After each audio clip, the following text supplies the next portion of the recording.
नमस्ते मित्रों, श्री सत्यसाई लक्ष्मी मोहन विद्यालय से ग्रामीण प्रज्ञा एस आप सबका हार्दिक स्वागत करती हूँ।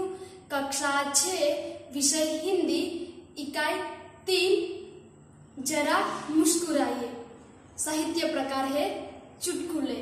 बच्चों, चुटकुले यानी कि मजे की बात। तो बच्चों, हमारे जीवन में हंसी मजाक का भी महत्व होना जरूरी है, लेकिन हम हमारे दैनिक जीवन में हंसी मजाक के बारे में ज्यादा नहीं सोचते, लेकिन हंसी मजाक को भी हमारे जीवन में महत्व देना जरूरी है, क्योंकि हंसी मजाक से हम हमारे जीवन में उत्साहित और आनंदित रह सकते हैं और हमारे जीवन में जो दुख है, तनाव है और जो उदासी है, उन्हें भी हम उसी के द्वारा दूर कर सकते हैं।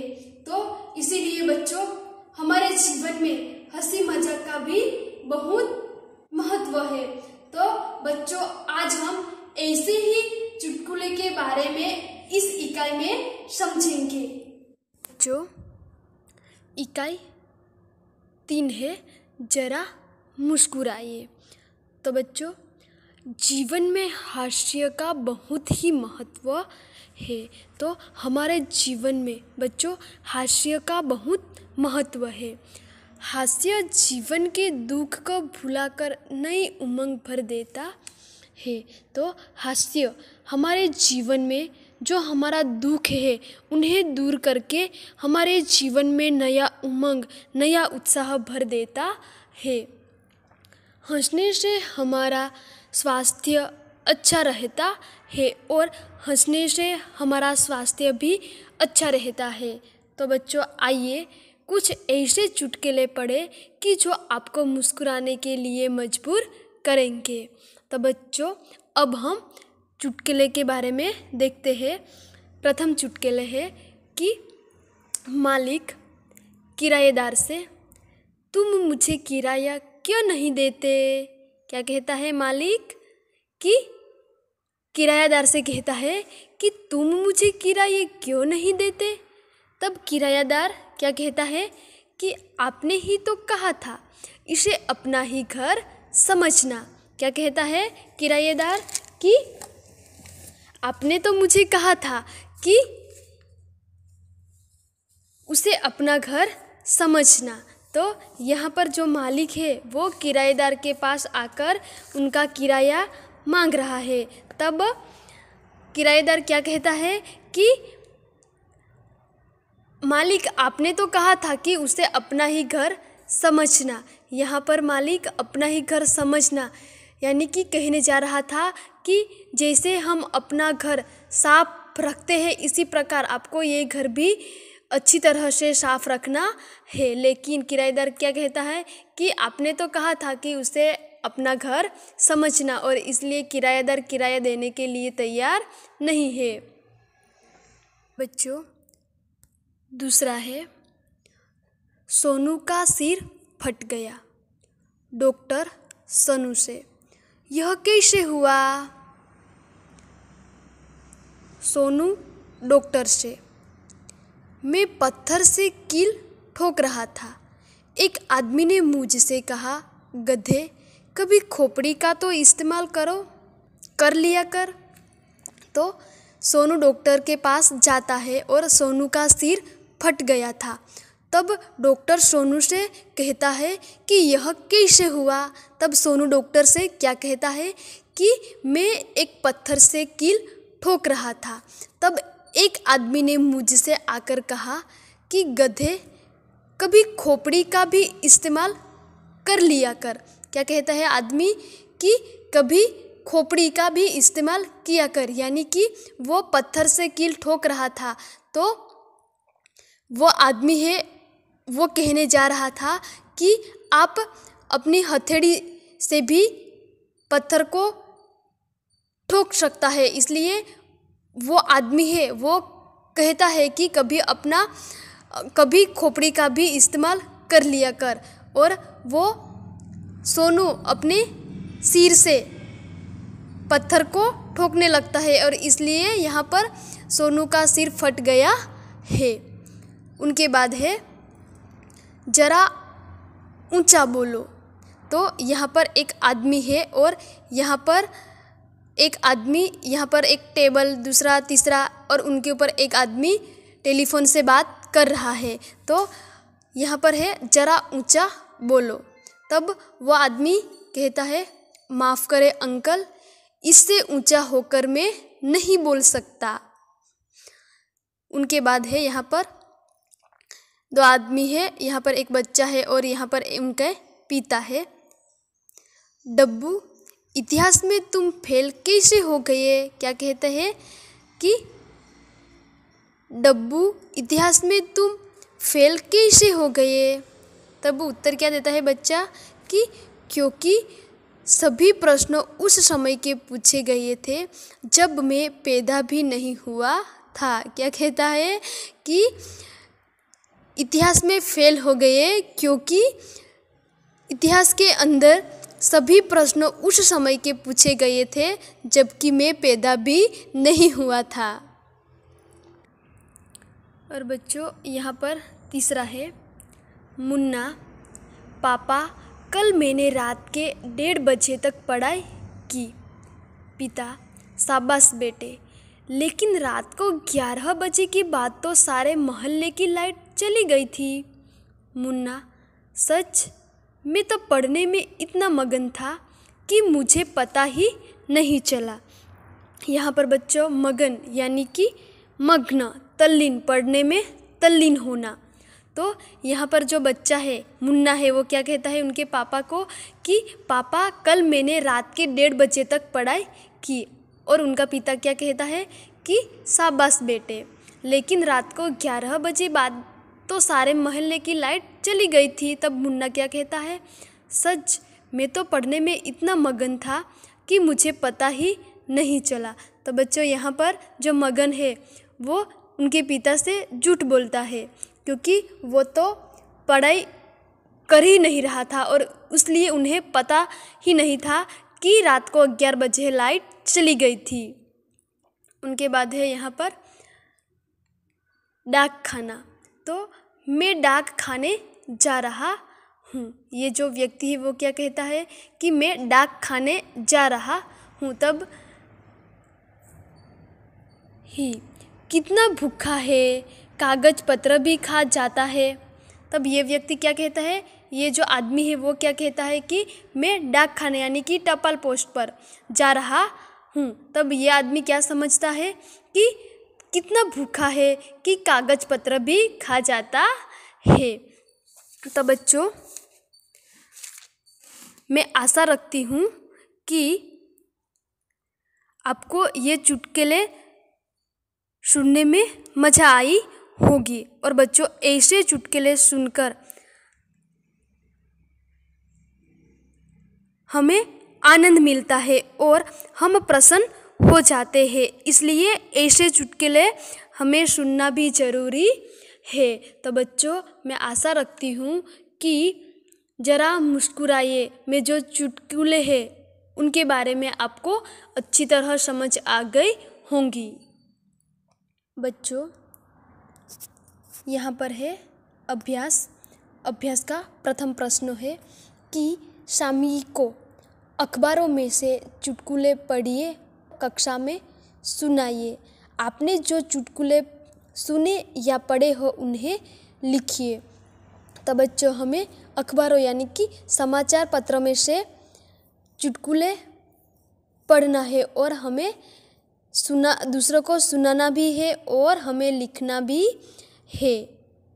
बच्चों यहाँ पर मैंने 2 चुटकुले लिखे हैं। पहला है कि टीचर, जहाँ बहुत बारिश होती है वहाँ कौन सी चीज़ ज़्यादा पैदा होती है?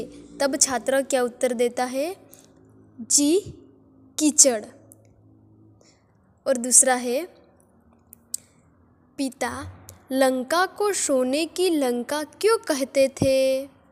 बेटा, इसलिए कि वहाँ कुंभकर्णों जैसा सोने वाले लोग थे। क्या कहता है कि जब पिता अपने बेटे से पूछता है कि बेटे लंका को सोने की लंका क्यों कहते हैं। तब बेटा क्या बोलता है कि वहाँ पर कुंभकर्ण जैसे सोने वाले लोग हैं, इसलिए उसे कुंभकर्ण बोलते हैं। लेकिन वो सोने की लंका थी, इसलिए उन्हें सोने की लंका कहा जाता था। तो बच्चों, इसी प्रकार आपको अन्य चुटकुले ढूंढना है अखबारों में से, सामयिकों में से, और आपके नोटबुक के अंदर प्रथम प्रश्नों के अंदर लिखना है। उनके बाद बच्चों दूसरा प्रश्न है, निम्नलिखित परिच्छेद में से मुहावरे ढूंढिए और उनके अर्थ देकर वाक्य प्रयोग कीजिए।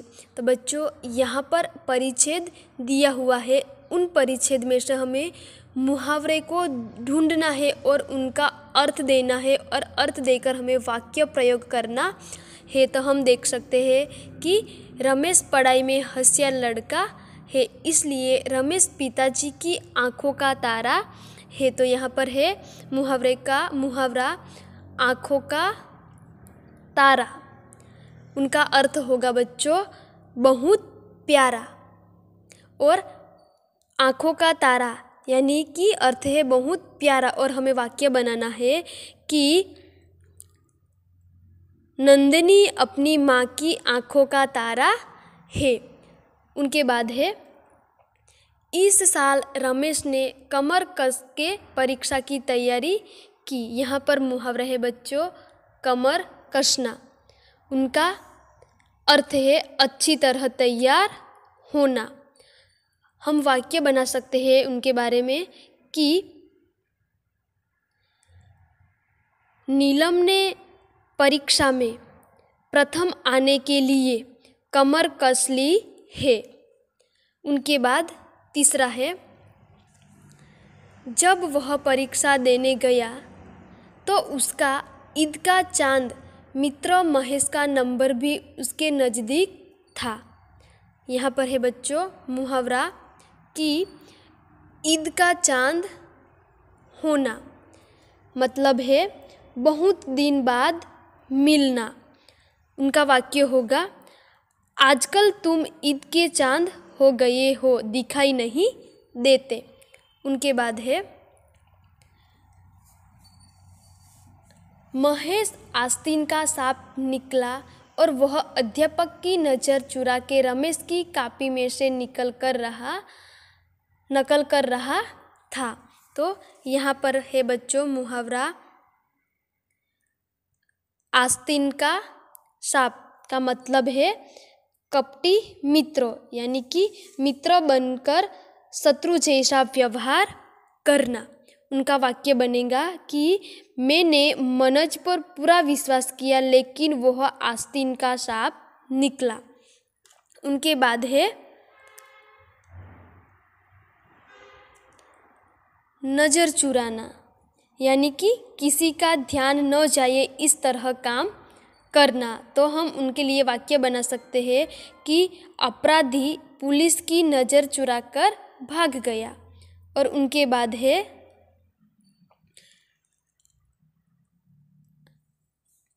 आग बबूला होना जिसका मतलब है बहुत क्रोधित होना।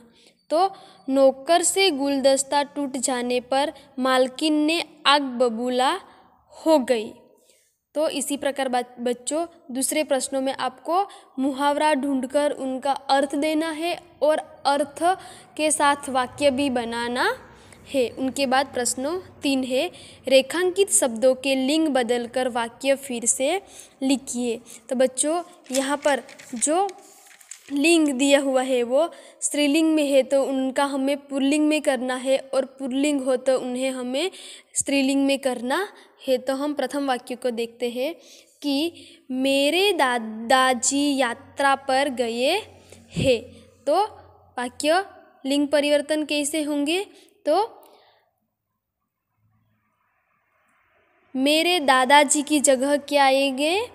मेरी दादी जी यात्रा पर गई है। उनके बाद दूसरा वाक्य है, एक आदमी ने मुझसे कहा। तो उनमें लिंग परिवर्तन क्या होगा? तो एक औरत ने मुझसे कहा। उनके बाद तीसरा है लेखक कहानी लिख रहा है। वहाँ पर आइएगा लेखिका कहानी लिख रही है। तो बच्चों इसी प्रकार आपको शब्दों के लिंग बदलकर वाक्य फिर से लिखना है। उनके बाद बच्चों है प्रश्नोच्चार। उदाहरण के अनुसार शब्दों का 4-4 वाक्य में प्रयोग कीजिए। तो यहाँ पर बच्चों उदाहरण दिया है, शब्द है घर। तो घर शब्दों का प्रयोग करके हमें 4 वाक्य बनाना है। तो यहाँ पर प्रथम वाक्य बनाया है कि मेरा घर सूरत में है। दूसरा है मुझे अपना घर बहुत पसंद है। तीसरा है मेरे घर में 3 कमरे हैं। चौथा है मैं अपना घर साफ रखता हूँ। तो बच्चों इसी प्रकार यहाँ पर 5 शब्दों दिए हुए हैं। उन सारे शब्दों का उपयोग करके हमें एक शब्दों के बारे में 4-4 वाक्य बनाकर लिखना है। जैसे कि हम एक वाक्य का बनाता है, यहाँ पर शब्द है बाग। तो उनका वाक्य हम बनाएंगे। तो प्रथम वाक्य बनाएंगे तो बाग में फूल होते हैं। बाग में लड़के खेलते हैं। तीसरा है मैं रोज बाग में जाता हूँ और यह बाग सुंदर है। तो इसी प्रकार बच्चों यहाँ पर नदी, दोस्त, पसंद, कहानी जैसे शब्दों दिए हुए हैं। तो इन शब्दों का प्रयोग करके आपको 4-4 वाक्य बनाना है। उसके बाद बच्चों प्रश्न 5 है कहावतों के अर्थ दिए गए हैं। कक्षा में उदाहरण देकर चर्चा कीजिए। तो बच्चों आपको सिर्फ इतना करना है कि यहाँ पर जो कहावत है और उनके अर्थ लिखे हुए हैं, तो आपको ये कहावत और उनके अर्थ भी नोटबुक के अंदर लिखना है। बच्चों आपको होमवर्क में अभ्यास के प्रश्नों 1, 2, 3, 4 और 5 नोटबुक के अंदर लिखकर भेजना है। धन्यवाद।